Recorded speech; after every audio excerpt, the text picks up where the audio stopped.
Assalamualaikum warahmatullahi wabarakatuh. Sebelumnya izin memperkenalkan diri, nama saya Ilham Robiansyah. Di sini saya akan menjelaskan tentang peran diplomatik Amerika Latin pada konflik Rusia dan Ukraina.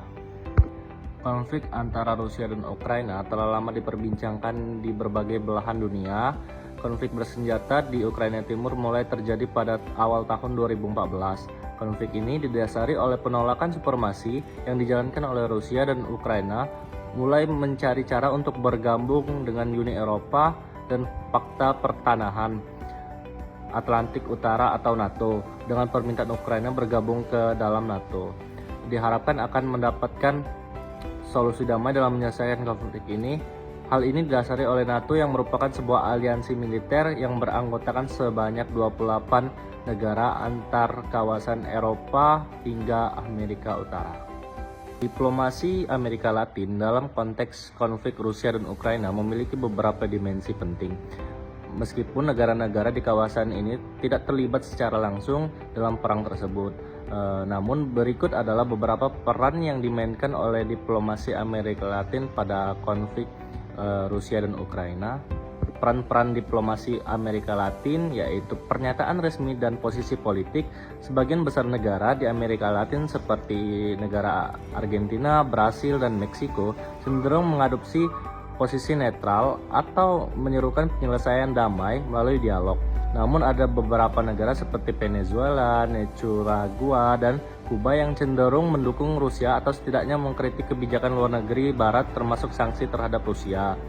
Yang kedua, peran dalam organisasi internasional negara-negara Amerika Latin, baik secara individu maupun melalui kelompok regional seperti CELAC, Komunitas Negara-Negara Amerika Latin dan Karibia atau UNASUR, telah menyuarakan dukungan untuk dialog dan negosiasi internasional.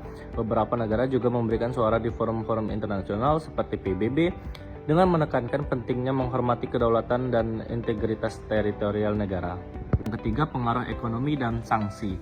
Meskipun sebagian besar negara Amerika Latin tidak mengadopsi sanksi ekonomi terhadap Rusia, beberapa negara seperti Brasil, Argentina, dan Chile menunjukkan keberatan terhadap tindakan yang memperburuk ketegangan internasional.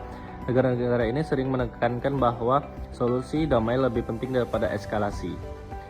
Yang terakhir, perang dalam humanitarianisme dan bantuan.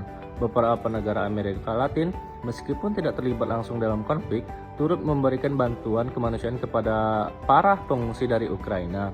Negara-negara seperti Meksiko, Kolombia, dan Brasil memberikan suaka dan dukungan kepada pengungsi perang Ukraina, serta bekerja sama dengan lembaga internasional dalam distribusi bantuan. Jadi pada paparan materi sebelumnya, bisa kita simpulkan bahwa peran diplomasi Amerika Latin dalam konflik Rusia dan Ukraina lebih bersifat mendukung upaya diplomatik global untuk mencari solusi damai, menjaga netralitas politik, dan menanggapi krisis kemanusiaan.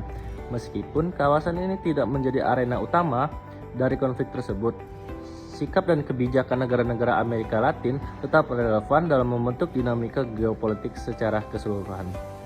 Terima kasih.